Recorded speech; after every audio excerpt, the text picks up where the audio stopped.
Hello friends, welcome to prep IAS. दोस्तों, prep IAS आज से एक नया कोर्स लॉन्च कर रहा है जिसमें हम पिछले 5 सालों के प्रीलिम्स के क्वेश्चन पेपर्स को डिटेल में डिस्कस करेंगे।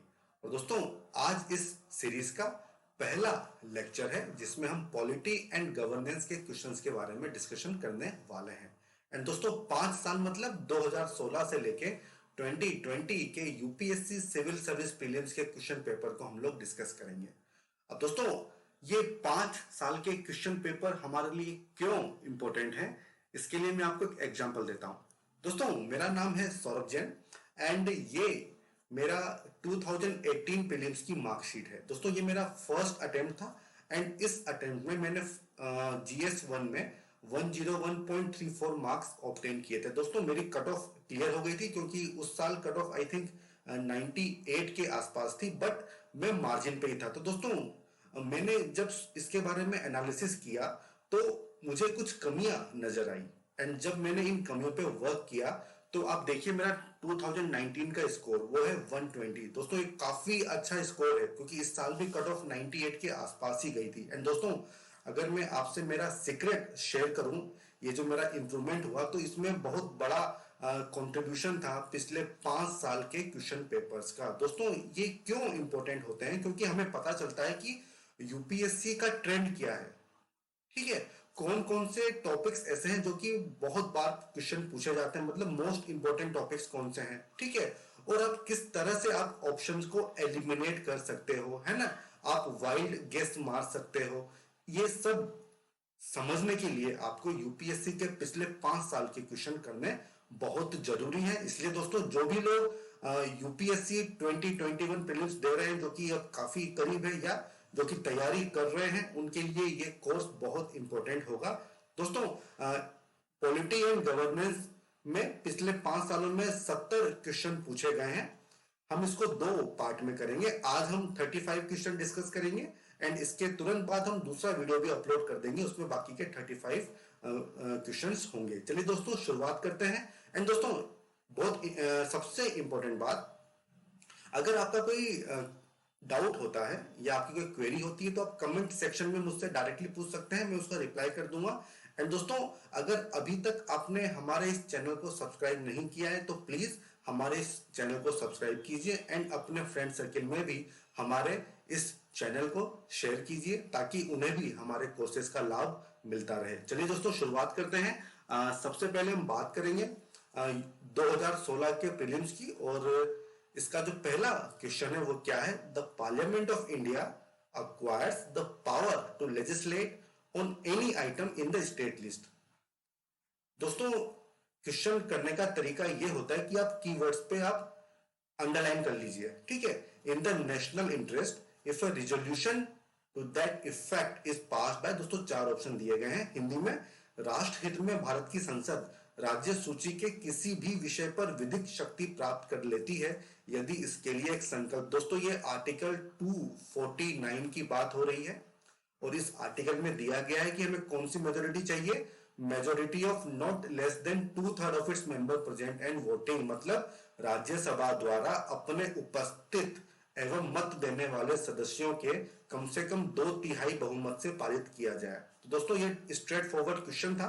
अगर आपने लक्ष्मीकांत की इन डेप्थ रीडिंग की है तो आप इस क्वेश्चन को आराम से कर सकते थे। दोस्तों, थोड़ा सा अगर मैं डिटेल में जाऊं तो 5 ऐसी कंडीशन होती है जिसमें पार्लियामेंट स्टेट लिस्ट के ऊपर लॉ बना सकती है। पहला आर्टिकल नंबर 249 जो हमने अभी देखा, इन द नेशनल इंटरेस्ट। सेकंड होता है जब नेशनल इमरजेंसी लग रही हो उस केस में होता है। थर्ड होता है जब प्रेसिडेंट रूल लगा होता है। फोर्थ इसमें कंडीशन है जब आपको इंटरनेशनल एग्रीमेंट को फुलफिल करने के लिए पार्लियामेंट लॉ बना सकती है। इसका आर्टिकल नंबर होता है 253। इसके अलावा दोस्तों, 2 या 2 से ज्यादा स्टेट जब एक रिजोल्यूशन पास कर देंगे तब भी ये चीज पॉसिबल है और इसका आर्टिकल है 252। तो दोस्तों, बहुत इंपॉर्टेंट है, ये पांचों केसेस आपको याद होने चाहिए। दोस्तों, सेकंड क्वेश्चन है consider the following statement. 2 statement दिए गए हैं और बताना है कि कौन सा सही है कौन सा गलत है। The minimum age prescribed for any person to be a member of panchayat is 25 years.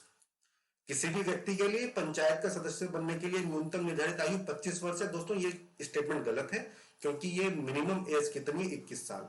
दोस्तों लोकसभा एंड राज्यसभा में क्या एज है, वो 25 एंड 30 ईयर्स, जबकि पंचायत में इसको 21 साल का किया गया है। दोस्तों सेकंड है statement, a panchayat reconstituted after premature dissolution continues only for the remainder period. मतलब पंचायत के समय पूर्व भंग होने के पश्चात पुनर्गठित पंचायत केवल अवशिष्ट समय के लिए ही जारी रहती है। दोस्तों ये ऑप्शन सही है।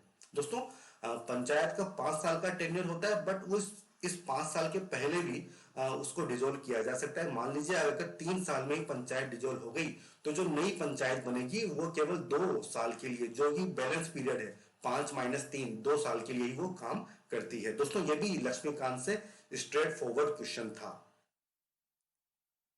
अगला क्वेश्चन है which of the following statement is और आर करेक्ट। दोस्तों ये भी डायरेक्टली लक्ष्मीकांत से पूछा गया था।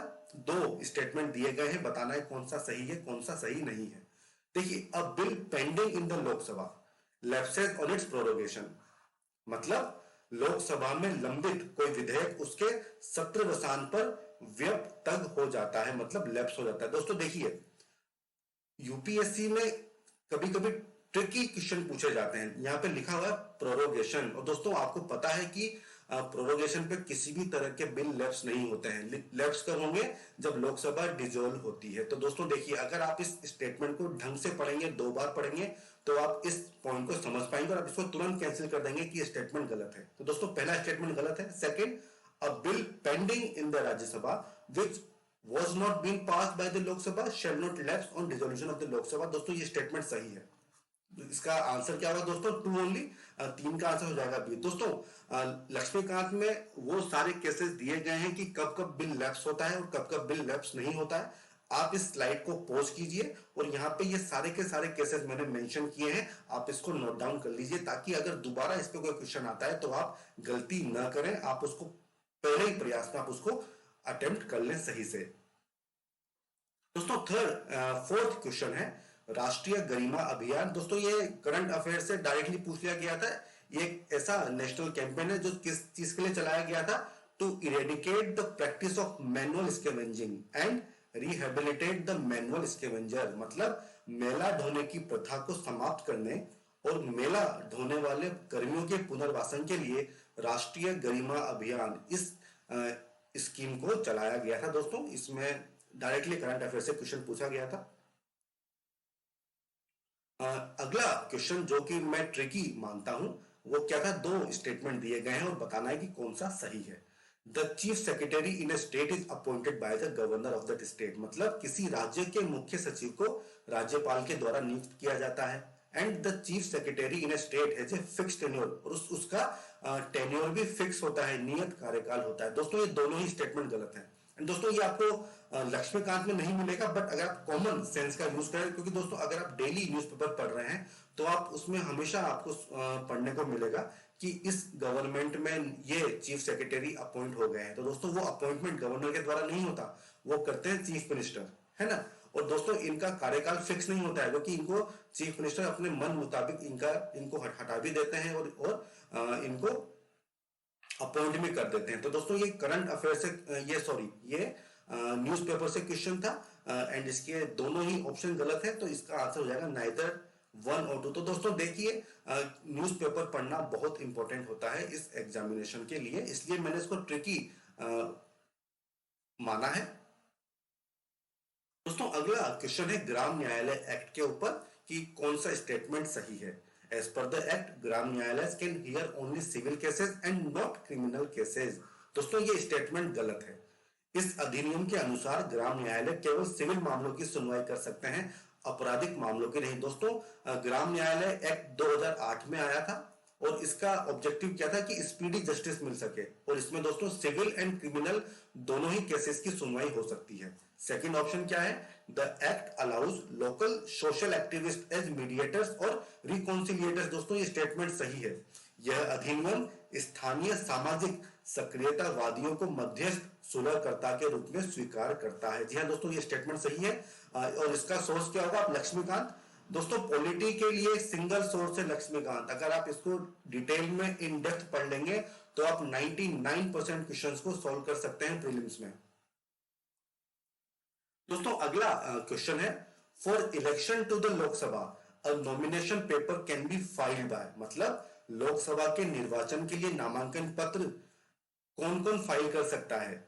Anyone residing in India. दोस्तों भारत में निवास करने वाला कोई भी व्यक्ति। दोस्तों ये स्टेटमेंट गलत है। अगर आप कॉमन सेंस लगाएं तो मान लीजिए कोई फॉरेनर है जो कि भारत में रिजाइड कर रहा है, एज ए टूरिस्ट बन के आया है, तो क्या वो नॉमिनेशन पेपर फाइल कर पाएगा? नहीं, ये ऑप्शन गलत हो जाएगा। Second, a resident of the constituency from which the election is to be contested. जिस निर्वाचन क्षेत्र में निर्वाचन लड़ा जाना है वहां के किसी निवासी द्वारा। दोस्तों आपको मैं एग्जांपल दूं, हमारे माननीय प्रधानमंत्री नरेंद्र मोदी जी वो गुजरात से बिलोंग करते हैं, बट उन्होंने इस बार चुनाव कहां से लड़ा था? बनारस से भी लड़ा था। तो दोस्तों ये स्टेटमेंट गलत हो गया। तो दोस्तों देखिए, कॉमन सेंस का यूज करके आप ऑप्शंस को एलिमिनेट कर सकते हैं। और इसका जो लास्ट ऑप्शन क्या है? Any citizen of India. दोस्तों ये भी गलत है। क्यों? मान लीजिए दोस्तों एक 12 साल का भारत का नागरिक है, तो क्या वो नॉमिनेशन पेपर फाइल कर सकता है? नहीं, क्योंकि मिनिमम एज का प्रिस्क्रिप्शन है 25 साल एंड 30 साल। तो दोस्तों ये तीनों ऑप्शन गलत है। बचा क्या? सी। तो सी इसका करेक्ट आंसर होगा। Any citizen of India whose name appears in electoral roll of a constituency। जी हाँ दोस्तों, निर्वाचन क्षेत्र की मतदाता, ये कौन सा भी निर्वाचन क्षेत्र हो सकता है। बस जो कंडीशन क्या है कि किसी भी निर्वाचन क्षेत्र की मतदाता सूची में आपका नाम होना चाहिए, तो आप नॉमिनेशन फाइल कर सकते हैं। तो दोस्तों ये मॉडरेट कैटेगरी में मैंने रखा है। अगर आप कॉमन सेंस का यूज करेंगे तो इस क्वेश्चन को आप आराम से सही कर सकते हैं।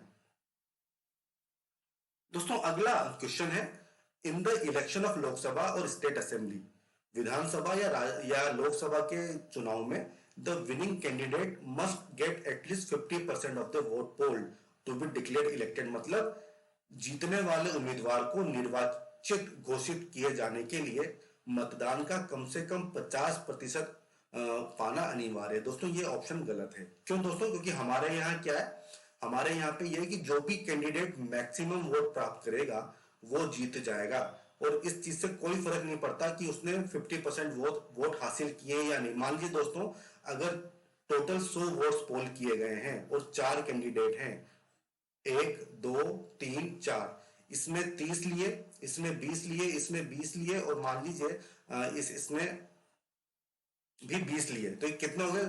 90। और मान लीजिए 10 लोगों ने नोटा दबाया था। ठीक है, तो दोस्तों ये जो 30 वाला होगा ये जीता हुआ मान लिया जाएगा, और इस बात से कोई फर्क नहीं पड़ता कि आपने 50+ वोट हासिल किए हैं या नहीं किए हैं। तो दोस्तों ये स्टेटमेंट गलत है। Second, according to the provisions laid down in the Constitution of India, in Lok Sabha the speaker post goes to the majority party and deputy speaker to the opposition। दोस्तों इसमें क्या बताया गया है कि भारत के संविधान में अधिकथित उपबंधों के अनुसार लोकसभा में अध्यक्ष का पद जो है बहुमत वाले पद दल को जाएगा और उपाध्यक्ष का पद विपक्ष को जाता है। दोस्तों ये संविधान में ऐसा नहीं लिखा गया है। संविधान का अगर आप आर्टिकल नंबर 93 देखेंगे तो उसमें केवल ये बताया गया है कि स्पीकर और डिप्यूटी स्पीकर का चुनाव लोकसभा के मेंबर करेंगे, और दोस्तों ये कन्वेंशन होता है, ये संविधान में लिखा हुआ नहीं है। तो दोस्तों ये ऑप्शन भी गलत हो गया। तो 8th क्वेश्चन का आंसर क्या हो जाएगा? डी। दोस्तों अब शुरुआत करते हैं हमारे नए क्वेश्चन की। वो क्या है? Right to vote and to be elected in India is. दोस्तों ये थोड़ा कंफ्यूजिंग क्वेश्चन था एंड इसको मैं डिफिकल्ट कैटेगरी में रखूंगा। 4 ऑप्शन दिए गए हैं, fundamental right, constitutional right, natural right and legal right. Bharat में मताधिकार और निर्वाचित होने का अधिकार क्या है? मूल अधिकार है, नैसर्गिक अधिकार है, संवैधानिक अधिकार है या विधिक अधिकार? दोस्तों इसका आंसर है कॉन्स्टिट्यूशनल राइट। दोस्तों ये एनसीईआरटी अगर आप पढ़ेंगे तो उसमें डायरेक्टली इसको मेंशन किया हुआ है, तो इसका सोर्स वहां से आपको मिलेगा। दोस्तों मैं आपको समझाता हूं कि फंडामेंटल राइट क्या होते हैं। दोस्तों आपको पता है कि हमारे संविधान में पार्ट 3 में आर्टिकल नंबर 13 से लेके 35 के बीच में जो राइट्स दिए गए हैं वो फंडामेंटल राइट्स हैं। अगर कोई गवर्नमेंट कोई एक्ट बना के आपके फंडामेंटल राइट को वायलेट करती है तो आर्टिकल 32 में आप डायरेक्टली सुप्रीम कोर्ट में जा सकते हैं। दोस्तों सेकंड होते हैं कॉन्स्टिट्यूशनल राइट। दोस्तों संविधान में फंडामेंटल राइट के अलावा जो राइट दिए गए हैं वो सभी कॉन्स्टिट्यूशनल राइट यानी संवैधानिक अधिकार होते हैं। फॉर एग्जाम्पल आर्टिकल नंबर 326 जहां पर राइट टू वोट दिया गया है। इसके अलावा राइट टू प्रॉपर्टी वो क्या है 300A। इसके अलावा फ्रीडम ऑफ ट्रेड दी गई है उसका आर्टिकल 301। दोस्तों ये सब कॉन्स्टिट्यूशनल राइट्स हैं। दोस्तों अगर कॉन्स्टिट्यूशनल राइट वायलेट होते हैं तो आप 226 में हाई कोर्ट में जा सकते हैं। ठीक है दोस्तों, आप सुप्रीम कोर्ट में नहीं जा पाएंगे। इसके अलावा दोस्तों अगला राइट है वो है विधिक या लीगल राइट। दोस्तों पार्लियामेंट जब कोई लॉ बनाती है तो उस लॉ के द्वारा जो अधिकार दिए जाते हैं वो लीगल राइट में होंगे, जैसे कि लेबर राइट्स होते हैं वो सब इसी का पार्ट होंगे। अगला जो इसमें टाइप है वो क्या है नेचुरल राइट्स। दोस्तों नैसर्गिक मतलब दोस्तों जो कि हमें नेचर से मिले होते हैं, जैसे कि राइट टू लाइफ, जीवन जीने का अधिकार, ये नेचुरल राइट है। इसके अलावा लिबर्टी ये भी एक नेचुरल अधिकार है। तो दोस्तों आई होप ये कॉन्सेप्ट आपका क्लियर हुआ होगा कि ये चारों राइट्स क्या क्या होते हैं। दोस्तों 10th क्वेश्चन है, 3 स्टेटमेंट दिए गए हैं और उसमें बताया गया है कि कौन सा सही है कौन सा गलत है, ये आपको चुनना है। पहला स्टेटमेंट है the election commission of India is 5 member body. Bharat का निर्वाचन आयोग 5 सदस्यीय निकाय है। दोस्तों ये स्टेटमेंट गलत है, ये 3 मेंबर बॉडी है। ठीक है, सेकंड ऑप्शन क्या है, union minister of home affairs decides the election schedule for the conduct of both general election and by election. दोस्तों ये भी गलत है, ये इलेक्शन कमीशन के द्वारा डिसाइड किया जाता है कि इलेक्शन का शेड्यूल कब होगा। अगला जो स्टेटमेंट क्या है, election commission resolves the disputes relating to splits merger of recognized political parties. दोस्तों ये स्टेटमेंट सही है। और दोस्तों अगर आपको इलेक्शन कमीशन के बारे में जानना हो तो आप आर्टिकल 324 पढ़िए, लक्ष्मीकांत में काफी डिटेल में दिया गया है। तो इसका ऑप्शन दोस्तों क्या हो जाएगा 3 ओनली। ठीक है दोस्तों, तो 10th क्वेश्चन का आंसर है डी। एंड दोस्तों होम अफेयर मिनिस्ट्री का कोई रोल नहीं होता है इसमें, सारा का सारा रोल इलेक्शन कमीशन का ही होता है। चलिए दोस्तों आगे बढ़ते हैं। अगला है कि जुडिशियल रिव्यू का मतलब क्या होता है, मतलब न्यायिक पुनरीक्षण का मतलब क्या होता है। दोस्तों इसका आंसर क्या हो जाएगा, the power of the judiciary to pronounce upon the constitutionality of laws and executive orders. दोस्तों ये ऑप्शन सही है। विधियों और कार्यपालिक आदेशों की संवैधानिकता के विषय में प्राख्यापन करने का न्यायपालिका का अधिकार, उसी को बोला जाएगा न्यायिक पुनरीक्षण। दोस्तों अगर मैं आपको डिटेल में समझाऊं, दोस्तों जब कोई एक्ट या लॉ बनाया जाता है तो सुप्रीम कोर्ट हमारी जुडिशरी उसको रिव्यू कर सकती है। वो देख सकती है कि क्या इस एक्ट या लॉ में फंडामेंटल राइट्स को वायलेट किया गया है या बेसिक स्ट्रक्चर को वायलेट किया गया है। ये तो केशवानंद भारती में सुप्रीम कोर्ट ने अपना जजमेंट दिया था और ये अपना आर्टिकल 13 में दिया गया है। दोस्तों इसके अलावा पार्लियामेंट एंड स्टेट असेंबली की अपनी अपनी पावर्स है कि वो किस आइटम पे लॉ बना सकती हैं। Article 246 union list, concurrent list and state list. तो दोस्तों अगर मान लीजिए पार्लियामेंट स्टेट लिस्ट पे लॉ बना दे या स्टेट लेजिस्लेचर यूनियन लिस्ट पे लॉ बना दे तो सुप्रीम कोर्ट उसको अनकॉन्स्टिट्यूशनल बता सकता है। ठीक है दोस्तों, अगला क्या होता है कि कोई लॉ या एक्ट अगर संविधान के प्रोविजंस को वायलेट करता है तो भी उसको असंवैधानिक बताया जा सकता है। तो दोस्तों इन केसेस को देखने के लिए जुडिशियल रिव्यू की जरूरत पड़ती है। दोस्तों अगला क्वेश्चन क्या है, which of the following are not necessarily the consequences of the proclamation of president rule in the state. दोस्तों आप जानते हैं प्रेसिडेंट रूल मतलब आर्टिकल 356, उसमें क्या क्या होता है, कॉन्सिक्वेंसेज पूछे गए हैं। दोस्तों dissolution of the state legislative assembly. दोस्तों ये ऑप्शन गलत है। जब राष्ट्रपति शासन की उद्घोषणा होती है तब राज्य की विधानसभा का विघटन नहीं होता है। दोस्तों उस समय क्या होगा कि जो काउंसिल ऑफ मिनिस्टर होंगे उनको रिमूव कर दिया जाएगा, ये ऑप्शन सही है। एंड इसके बाद दोस्तों प्रेसिडेंट के ऊपर होता है कि वो डिसाइड करेंगे कि वो स्टेट लेजिस्लेटिव असेंबली को सस्पेंड कर रहे हैं या डिसॉल्व कर रहे हैं। एंड इसमें सुप्रीम कोर्ट का एसआर बोम्बे केस का जजमेंट है कि डिसॉल्व करने से पहले पार्लियामेंट का अप्रूवल जरूरी है। एंड दोस्तों तीसरी बात कि प्रेसिडेंट रूल का लोकल बॉडीज के डिसोल्यूशन पे कोई फर्क नहीं पड़ता है, प्रेसिडेंट रूल केवल स्टेट लेजिस्लेटिव असेंबली के लिए होता है। तो दोस्तों इसका आंसर क्या हो जाएगा बी 1 and 3, क्योंकि इसमें पूछा गया है कि नॉट नेसेसरी। दोस्तों देखिए ये भी आपको समझना होगा कि यूपीएससी में पूछा क्या गया है, यहाँ पे देखिए नॉट पूछा गया है तो आपको ऑप्शन लगाना होगा 1 and 3। ठीक है, क्या चीज नहीं होगी वो पूछा गया है, ये चीज नहीं पूछा गया है कि क्या चीज होगी। तो दोस्तों अच्छे से आपको 2 बार क्वेश्चन पढ़ना है और समझना है कि क्या चीज पूछी गई है। दोस्तों आप इस स्लाइड को पॉज करके डिटेल में समझ सकते हैं, ये मैंने यहाँ पे नोट्स बना के आपके लिए रखे हैं। दोस्तों अगला क्वेश्चन है कि जो राइट अगेंस्ट एक्सप्लॉयटेशन है उसमें क्या क्या चीजें दी गई हैं। भारत के संविधान में शोषण के विरुद्ध अधिकार द्वारा निम्नलिखित में से कौन कौन सी परिकल्पना की गई है। तो दोस्तों देखिए, traffic in human beings and forced labour ये दिया गया है, अनटचेबिलिटी ये नहीं है, माइनॉरिटीज ये भी नहीं है, and employment of children in factories and mines ये है। तो दोस्तों ये भी डायरेक्टली लक्ष्मीकांत से क्वेश्चन आया है।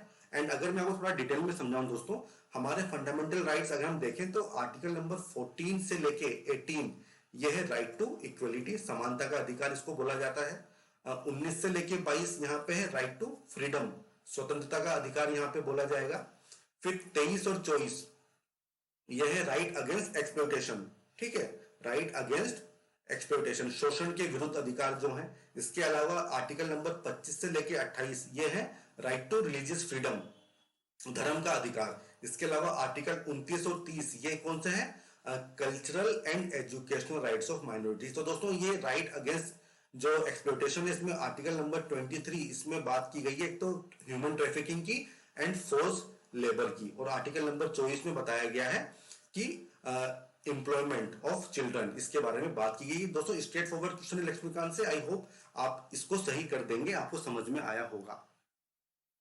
दोस्तों अगला क्वेश्चन है, इसमें बताया गया है कि कैबिनेट फॉर्म ऑफ गवर्नमेंट का प्रिंसिपल क्या है, ठीक है, ये चीज पूछी गई है। दोस्तों जो लोग तैयारी कर रहे हैं यूपीएससी की वो इसको आसानी से बता देंगे कि कैबिनेट फॉर्म ऑफ गवर्नमेंट का जो मेन उद्देश्य क्या था, कलेक्टिव रिस्पॉन्सिबिलिटी, जो कि ऑप्शन सी में दिया गया है, a mechanism of parliamentary democracy for ensuring collective responsibility of the government to the people. ठीक है दोस्तों, तो इसमें कुछ समझाने वाली बात है नहीं, इसका ऑप्शन हो जाएगा सी, सरकार के जनता के प्रति सामूहिक उत्तरदायित्व को सुनिश्चित करने के लिए संसदीय लोकतंत्र की एक क्रियाविधि है।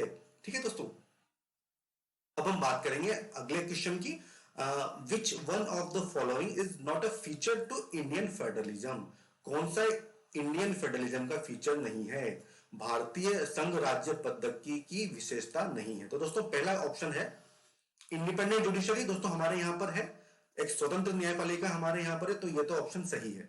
सेकंड क्या है, powers have been clearly divide between the centre and state, केंद्र और राज्यों के बीच शक्तियों का स्पष्ट विभाजन किया गया। जी हां दोस्तों, आर्टिकल 246 उसमें 3 लिस्ट बताई गई है कि किसका क्या अधिकार होगा। तीसरा ऑप्शन क्या है इसमें, the federating units have been given unequal representation in the Rajya Sabha, मतलब संघबद्ध होने वाली इकाइयों को राज्यसभा में असमान प्रतिनिधित्व दिया गया। ये भी सही है दोस्तों, पॉपुलेशन के आधार पर सीट्स दी गई है। अगर हम यूपी की बात करें तो उसको ज्यादा सीट्स दी गई हैं, नॉर्थ ईस्ट में सीट्स कम है। तो दोस्तों फोर्थ ऑप्शन ही बचा, तो यही इसका आंसर होगा, it is the result of an agreement among the federating units, मतलब यह संघबद्ध होने वाली इकाइयों के बीच एक सहमति का परिणाम है। दोस्तों ये ऑप्शन गलत है, क्योंकि दोस्तों हमारे यहाँ पे यूएसए की तरह किसी भी तरह से स्टेट्स के बीच में कोई एग्रीमेंट नहीं हुआ है। हमारे यहाँ पे पहले देश बना एंड उसके बाद एडमिनिस्ट्रेटिव कन्वीनियंस के लिए उसको डिफरेंट यूनिट्स में डिवाइड किया गया है। तो दोस्तों आई होप ये क्वेश्चन एंड इसके पीछे का कंसेप्ट आपको समझ में आया होगा। दोस्तों बात करते हैं अगले क्वेश्चन की, उसमें क्या बताया गया है, फंडामेंटल ड्यूटीज के बारे में कौन सा कथन सत्य है। ठीक है दोस्तों, इसमें 2 स्टेटमेंट दिए गए हैं। पहला, a legislative process has been provided to enforce these duties, जो हमारे मूल कर्तव्य हैं उनको प्रवर्तित करने के लिए एक विधायी प्रक्रिया दी गई है। दोस्तों आप जानते हैं कि फंडामेंटल ड्यूटीज इन्फोर्सेबल नहीं होती हैं। ठीक है दोस्तों, ये ऑप्शन गलत हो गया। सेकंड बताया गया है कि दे आर को रिलेटिव टू लीगल ड्यूटीज, मतलब वे विधिक कर्तव्यों के साथ परस्पर संबंधित है। दोस्तों ये ऑप्शन भी गलत है, क्यों, मैं आपको समझाता हूं। दोस्तों अगर आप कोई लीगल ड्यूटी वायलेट करते हैं तो आपको पनिशमेंट मिलेगी जो भी उसमें दी गई है, बट अगर आप कोई फंडामेंटल ड्यूटी वायलेट करते हैं तो ऐसा कोई प्रावधान नहीं है। तो दोस्तों इसलिए ये जो ऑप्शन 2 है ये भी गलत हो गया। तो इस 16 क्वेश्चन का आंसर क्या हो जाएगा, डी। अब दोस्तों आगे बढ़ते हैं, वो है कि which one of the following objective is not embodied in the preamble of the Constitution of India। तो दोस्तों इसमें 4 ऑप्शन दिए गए हैं, लिबर्टी ऑफ थॉट ये दिया हुआ है, लिबर्टी ऑफ एक्सप्रेशन ये भी दिया हुआ है, इकोनॉमिक लिबर्टी दोस्तों ये नहीं है, लिबर्टी ऑफ बिलीफ ये है। तो दोस्तों हमारे प्रियम्बल में 5 लिबर्टी के ऑब्जेक्टिव दिए गए हैं, liberty of thought, expression, belief, इसके अलावा कौन सा है, फेथ एंड वर्शिप। तो दोस्तों ये आर्थिक स्वतंत्रता नहीं दी गई है, तो यही इसका आंसर होगा। अब दोस्तों बात करेंगे नेक्स्ट क्वेश्चन की, वो क्या है कि democracy superior virtue lies in the fact that it calls into activity. लोकतंत्र का उत्कृष्ट गुण यह है कि वो क्रियाशील बनाता है the intelligence and character of ordinary man and women. दोस्तों यही इसका आंसर है, ये सही भी है। दोस्तों डेमोक्रेसी का मतलब क्या होता है कि लोगों के पास अधिकार होता है कि वो अपने चरित्र, अपनी बुद्धि का यूज करें और ऐसे लोगों को चुने जो उनको सही से रिप्रेजेंट कर सकें। इसलिए दोस्तों इसका आंसर हो जाएगा ए। आई होप ये आपको अच्छे से क्लियर हुआ होगा। दोस्तों अगला क्वेश्चन है कि पार्लियामेंट्री फॉर्म ऑफ गवर्नमेंट का मेन एडवांटेज क्या है, जो संसदीय स्वरूप के शासन का प्रमुख लाभ क्या है। दोस्तों देखिए क्वेश्चन रिपीट हुआ है, आप समझ लीजिए, क्योंकि वही सेम आंसर होगा रिस्पॉन्सिबिलिटी का। The executive remains responsible to the legislature, तो 19 का आंसर हो जाएगा सी। कार्यपालिका विधान मंडल के प्रति उत्तरदायी बना रहता है। दोस्तों अगला क्वेश्चन है क्वेश्चन नंबर 20। इसमें पूछा गया है कि which one of the following is the correct relationship between rights and duties. अधिकार और कर्तव्यों के बीच में सही संबंध कौन सा है। दोस्तों इसका पहला ऑप्शन है rights are correlative with duties. दोस्तों यही ऑप्शन सही है इसका। अधिकार कर्तव्यों के साथ सह संबंधित है। दोस्तों कैसे, दोस्तों आप जानते हैं कि हमें संविधान में अधिकार दिए गए हैं। दोस्तों हमारे अधिकार हमारे पास है, लेकिन उसके साथ साथ हमें यह भी ध्यान में रखना होता है कि हम दूसरों के अधिकारों की भी रक्षा करें, उनको उनकी रिस्पेक्ट करें। तो दोस्तों ये जो ऑब्लिगेशन होती है दूसरों के अधिकारों की रक्षा करना या उनकी रिस्पेक्ट करना, ये एक तरह की ड्यूटी होती है। तो दोस्तों इसीलिए राइट्स एंड ड्यूटीज दोनों कोरिलेटिव होती हैं। राइट्स के साथ ड्यूटीज अपने आप आती हैं। आपके पास अधिकार है तो आपके पास ये ड्यूटी भी है कि आप दूसरों के अधिकारों की भी रक्षा करें, उनका सम्मान करें। दोस्तों अब हम बात करेंगे क्वेश्चन नंबर 21 की। उसमें क्या बोला गया है, the mind of the makers of the constitution of India is reflected in which one of the following. Bharat के संविधान के निर्माताओं का मत निम्नलिखित में से किसमें प्रतिबिंबित होता है। दोस्तों इसका आंसर हो गया प्रियम्बल। दोस्तों लक्ष्मीकांत में डायरेक्टली दिया हुआ है कि जो हमारा प्रियम्बल है वो क्या है, होरोस्कोप ऑफ द कॉन्स्टिट्यूशन या फिर key to open the minds of the constitution makers. ठीक है दोस्तों, तो ये स्ट्रेट फॉरवर्ड क्वेश्चन है लक्ष्मीकांत से। दोस्तों लक्ष्मीकांत बहुत इंपॉर्टेंट है इस एग्जामिनेशन के लिए जहां तक पॉलिटी एंड गवर्नेंस की बात है। दोस्तों अगला क्वेश्चन है the parliament of India exercises control over the functions of the council of minister through adjournment motion, supplementary questions, question hour. भारत की संसद किसके द्वारा मंत्री परिषद के कृत्यों के ऊपर नियंत्रण रखती है। स्थगन प्रस्ताव, प्रश्नकाल, अनुपूरक प्रश्न। दोस्तों ये तीनों ही सही जवाब हैं इसके, एंड ये आपको पता भी होंगे। लक्ष्मीकांत में डायरेक्टली पार्लियामेंट वाले चैप्टर में दिया गया। दोस्तों पार्लियामेंट का काम क्या होता है कि वो गवर्नमेंट या एग्जीक्यूटिव के ऊपर कंट्रोल रख सके, और इसके लिए काफी सारी डिवाइस दी गई है। एडजमेंट मोशन, क्वेश्चन आवर, मतलब सवाल सरकार से इसमें सवाल जवाब पूछे जाते हैं कि आप क्या काम कर रहे हैं, ठीक है, क्या क्या उसमें गलतियां हो रही हैं, क्या क्या चीज अच्छी हो रही है। तो इसके लिए ये सब डिवाइस बनाई गई है।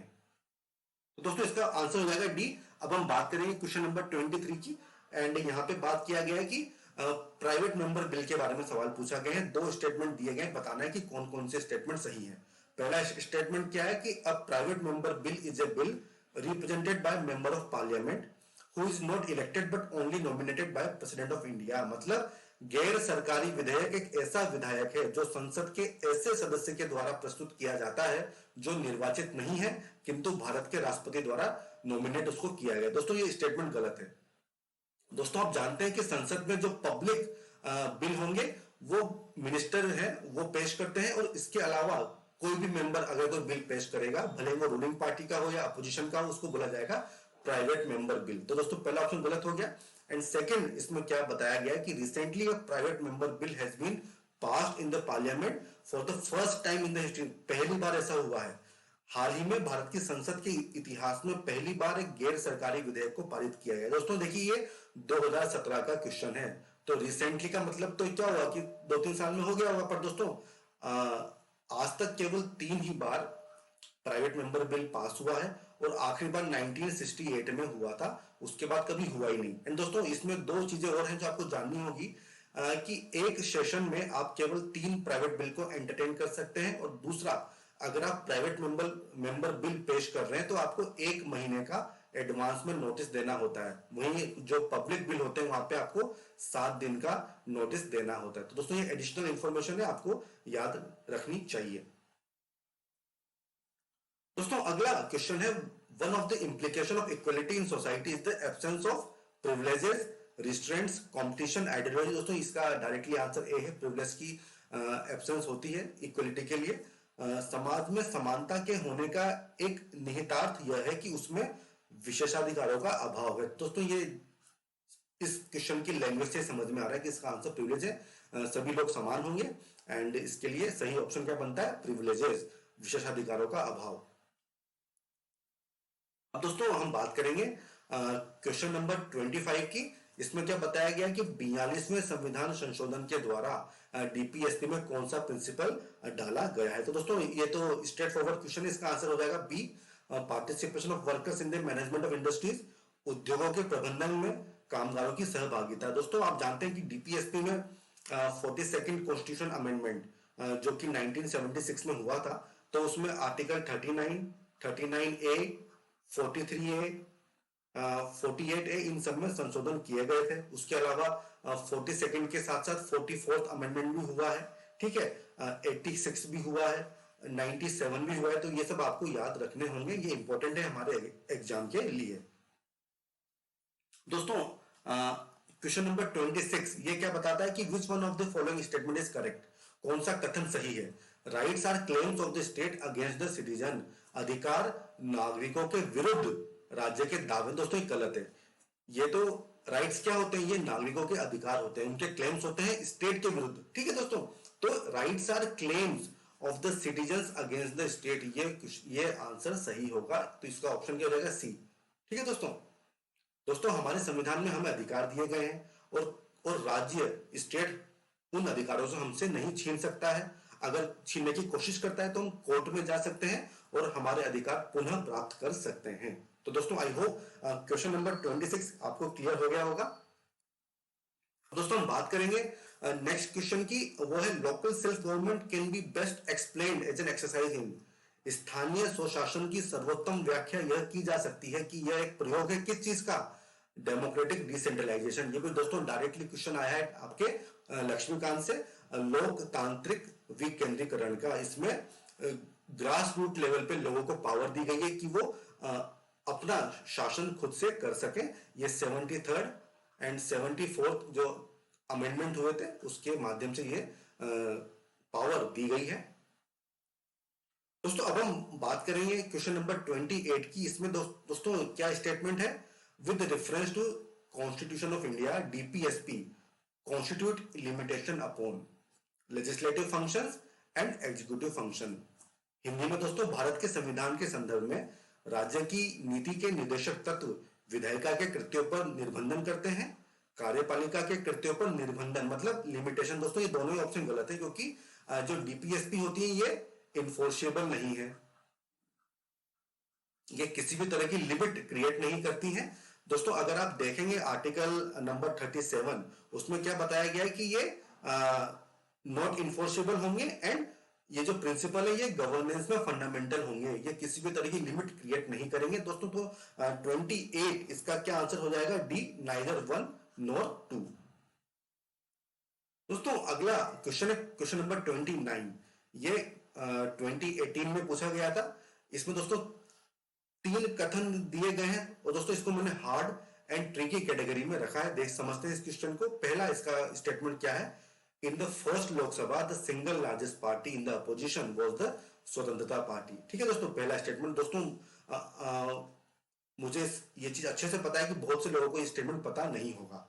दोस्तों सेकंड जो स्टेटमेंट दिया गया है वो क्या है, in the Lok Sabha a leader of the opposition was recognised for the first time in 1969। दोस्तों ये भी बहुत ही मतलब इन डेप्थ वाला सवाल है, स्टेटमेंट है जो कि बहुत लोगों को पता नहीं होगा। तीसरा दोस्तों देखिए स्टेटमेंट क्या दिया गया है कि in the Lok Sabha if a party does not have a minimum of 75 members its leader can not be recognised as the leader of opposition. दोस्तों अब देखिए यूपीएससी में आप कैसे कॉमन सेंस लगाएंगे। दोस्तों आप जानते हैं कि कोरम चाहिए लीडर ऑफ अपोजिशन को घोषित करने के लिए। कोरम क्या होता है, 1/10 मतलब 545 मेंबर है तो 55 मेंबर अगर होंगे किसी पॉलिटिकल पार्टी के तो उसको लीडर घोषित किया जा सकता है अपोजिशन का। तो दोस्तों देखिए ऑप्शन 3 गलत है, ये चीज आपको पता है, बट 1 और 2 के बारे में पता नहीं है तो दोस्तों कोई चिंता वाली बात नहीं है। ऑप्शंस देखिए, अगर आप 3 को एलिमिनेट कर लेंगे तो ऑप्शन ए भी गया, सी भी गया और डी भी गया, तो बचा क्या? Option B, 2 only. तो दोस्तों देखिए इस तरह से आप ऑप्शन को एलिमिनेट करके भी सही आंसर पे पहुंच सकते हैं। तो दोस्तों ये ट्रिक काफी आपको यूज करनी होगी और ये आप केवल प्रैक्टिस से इसको हासिल कर पाएंगे। दोस्तों इस स्लाइड को आप पॉज करके इस क्वेश्चन को डिटेल में समझ सकते हैं। दोस्तों अब बात करेंगे क्वेश्चन नंबर 30 की। उसका पहला स्टेटमेंट क्या है? The parliament of India can place a particular law in the 9th schedule of the constitution of India. Bharat की संसद किसी कानून विशेष को भारत के संविधान की 9वीं अनुसूची में डाल सकती है। दोस्तों ये स्टेटमेंट सही है। अब जो इसका सेकंड स्टेटमेंट है वो क्या है? The validity of a law placed in the 9th schedule cannot be examined by judiciary by any court and no judgment can be made on it। दोस्तों ये स्टेटमेंट गलत है, तो इसका आंसर क्या हो जाएगा? 30 का आंसर 1 ओनली ए। दोस्तों अगर हिंदी में देखें तो क्या है? 9वीं अनुसूची में डाले गए किसी कानून की वैधता का परीक्षण किसी न्यायालय के द्वारा नहीं किया जा सकता है एंड उसके ऊपर कोई निर्णय भी नहीं किया जा सकता है। दोस्तों आप जानते हैं कि 9th शेड्यूल 1951 में पहले संविधान संशोधन के द्वारा जोड़ा गया था और इसमें आर्टिकल 31 भी इंसर्ट किया गया था। और इस शेड्यूल में जो भी लॉ डाले जाएंगे उन लॉज को आप जुडिशरी के सामने चैलेंज नहीं कर सकते हैं कि उन्होंने किसी फंडामेंटल राइट को वायलेट किया है। पर दोस्तों इसमें आईआर कोहलो केस में, आईआर कोहलो केस में सुप्रीम कोर्ट ने अपना जजमेंट दिया था। ये 2007 का ये जजमेंट है कि 24 अप्रैल 1973 के बाद अगर कोई लॉ इस शेड्यूल में डाला जाएगा तो सुप्रीम कोर्ट उसको रिव्यू कर सकती है। और दोस्तों ये डेट क्यों फेमस है? यह है केशवानंद भारती जजमेंट की डेट। तो दोस्तों इसलिए यह सेकंड स्टेटमेंट गलत है और फर्स्ट स्टेटमेंट सही है, तो इसका आंसर हो जाएगा ए। दोस्तों इस स्लाइड को आप पॉज कीजिए, आप डिटेल में समझ सकते हैं इस क्वेश्चन के आंसर को। दोस्तों अब हम बात करेंगे क्वेश्चन नंबर 31 की। ये स्ट्रेट फॉरवर्ड क्वेश्चन था। With reference to parliament of India, which of the following parliamentary committee scrutinize and reports to the house whether the power to make regulation, rules, sub-rules, bylaws conferred by the constitution or delegated by the parliament are being properly exercised by the executive within the scope of such delegation। दोस्तों ये simple सी बात है, committee on subordinate legislation की बात हो रही है और आप इसको लक्ष्मीकांत में देख सकते हैं। अधीनस्थ विधान संबंधी समिति का ये काम होता है। दोस्तों ये स्ट्रेट फॉरवर्ड क्वेश्चन है एंड लक्ष्मीकांत के पार्लियामेंट वाले चैप्टर में ये दिया हुआ है, सॉरी पार्लियामेंट्री कमेटी वालों में दिया हुआ है। दोस्तों अब हम बात करेंगे क्वेश्चन नंबर 32 की, जिसको मैंने मॉडरेट या ट्रिकी कैटेगरी में रखा है। ये मनी बिल्स के संबंध में है, धन विधेयक के संबंध में कौन सा स्टेटमेंट सही नहीं है। दोस्तों देखिए क्या पूछा गया है, कौन सा स्टेटमेंट सही नहीं है। तो 3 स्टेटमेंट सही होंगे, चौथा नहीं होगा, वही हमको ढूंढना है कि कौन सा स्टेटमेंट सही नहीं है। अब दोस्तों देखिए काफी सारे स्टेटमेंट है, उसमें कंफ्यूजन हो सकता है, पर अगर आप दोस्तों ऑप्शन नंबर सी इसमें देखेंगे तो देखिए इसमें क्या दिया गया है कि a money bill is concern with the appropriation of money out of the contingency fund of India. दोस्तों देखिए यही है, यहाँ पे क्वेश्चन को घुमा दिया। दोस्तों आप जानते हैं कि कंटिजेंसी फंड प्रेसिडेंट के पास होता है, गवर्नर के पास होता है, सारी पावर उसके पास ही होती है, इसलिए मनी बिल का कोई रोल नहीं होता, इसलिए ऑप्शन सी गलत है दोस्तों। तो अगर आपको ए बी डी पता भी नहीं हो तो आप ऑप्शन सी को एलिमिनेट कर सकते हैं आराम से। दोस्तों इसका आंसर क्या हो जाएगा? सी। धन विधेयक भारत की आकस्मिकता निधि के से धन के विनियोजन से संबंधित होता है। तो दोस्तों इस तरह से देखिए आप अपना दिमाग लगा के कॉमन सेंस से आप क्वेश्चन को सॉल्व कर सकते हैं। एंड दोस्तों यहाँ पे वो सारे केसेस हैं जिसके लिए मनी बिल एप्लीकेबल होता है। आप इस स्लाइड को पोस्ट कीजिए और आप उसको समझ सकते हैं। और मनी बिल का आर्टिकल कौन सा है? Article number 110। ठीक है दोस्तों हम बढ़ते हैं हमारे अगले क्वेश्चन की तरफ, वो है क्वेश्चन नंबर 33। इसमें क्या बताया गया है? With reference to the election of the president of India consider the following statement. Bharat के राष्ट्रपति के निर्वाचन के संदर्भ में 2 कथन दिए गए हैं। पहला स्टेटमेंट क्या है? The value of the vote of each MLA varies from state to state. दोस्तों ये ऑप्शन सही है, प्रत्येक एमएलए के वोट का मूल्य अलग अलग राज्यों में अलग अलग होता है, ये स्टेटमेंट सही है। एंड सेकंड स्टेटमेंट क्या दिया गया है कि कि the value of the vote of MPs of the Lok Sabha is more than the value of the vote of MP of the Rajya Sabha। दोस्तों ये स्टेटमेंट गलत है। लोकसभा के सदस्यों के वोट का मूल्य राज्यसभा के सदस्यों के वोट के मूल्य से अधिक होता है। तो दोस्तों इसका आंसर क्या हो जाएगा? Answer number A. दोस्तों इसको मैं आपको समझाता हूं। दोस्तों प्रेसिडेंट का इलेक्शन आपको समझना हो तो आपको आर्टिकल नंबर 54 और आर्टिकल नंबर 55 देखना होगा। इसमें राष्ट्रपति के चुनाव में कौन कौन हिस्सा लेगा? Elected member of both the houses of parliament, Lok Sabha Rajya Sabha के इलेक्टेड मेंबर, और जो राज्य की विधानसभा होते हैं उसके इलेक्टेड मेंबर। इसके अलावा दिल्ली एंड पोंडुचेरी के जो इलेक्टेड मेंबर्स होंगे वो इसमें पार्टिसिपेट कर सकते हैं। और दोस्तों यहाँ पे देखिए एमएलए एंड एमपी के वोट्स की वैल्यू होती है, उसका फॉर्मूला है। दोस्तों अगर मैं बात करूं कि value of vote of N MLA वो क्या होती है? Total population of state divided by elected MLA, उस स्टेट से कितने इलेक्टेड एमएलए हैं। और दोस्तों इसमें इसको 1/1000 कर देना। तो दोस्तों देखिए ये डिपेंड करता है स्टेट की कितनी पॉपुलेशन है। तो दोस्तों आप जानते हैं कि हर स्टेट की अलग अलग पॉपुलेशन है, तो इसलिए जो एमएलए होंगे अलग अलग स्टेट के, उनके वोट की वैल्यू भी अलग अलग होगी। तो पहला स्टेटमेंट सही हो गया। तो दोस्तों अगर हम बात करें कि एमपी के वोट की वैल्यू क्या होती है, वो होती है total values of votes of all MLA, जितने भी स्टेट है उनके एमएलए का, डिवाइडेड बाय जो जितने भी इलेक्टेड एमपी हैं उसकी संख्या। ये और दोस्तों ये लोकसभा एंड राज्यसभा दोनों के लिए है, मतलब उन दोनों को ही एमपी बोला जाता है। तो इसमें अलग अलग नहीं है कि लोकसभा का अलग होगा, राज्यसभा का अलग होगा, दोनों के लिए सेम है। तो इसलिए जो सेकंड स्टेटमेंट है वो गलत हो जाएगा। तो दोस्तों आई होप ये आपको समझ में आया होगा कि किस तरह से ये वोट की वैल्यू डिसाइड की जाती है। दोस्तों आप इस स्लाइड को पॉज कीजिए, यहाँ पे डिटेल में मैंने बता रखा है कि कैसे ये प्रोसीजर होता है। अब दोस्तों हम बात करेंगे क्वेश्चन नंबर 34 की। यहाँ पे देखिए क्या बताया गया है कि दो स्टेटमेंट दिए गए, हमको पता करना है कौन सा सही है कौन सा गलत है। The speaker of the assembly shall vacate his और her office if he oblique she ceases to be a member of the assembly. दोस्तों ये स्टेटमेंट सही है। विधानसभा का अध्यक्ष यदि विधानसभा का सदस्य नहीं रहता है तो वो अपने पद पर वो अपना पद रिक्त कर देगा। दोस्तों आप जानते हैं कि स्पीकर जो है उस हाउस का मेंबर होता है, तो अगर वो उस हाउस का मेंबर ही नहीं है तो स्पीकर तो बनेगा ही नहीं। तो इसलिए ये स्टेटमेंट सही है। सेकंड दोस्तों देखिए क्या स्टेटमेंट है, whenever the legislative assembly is dissolved, the speaker shall vacate his office immediately। दोस्तों यहाँ पे लिखा है immediately। कौन सा स्टेटमेंट सही? दोस्तों ये गलत स्टेटमेंट है।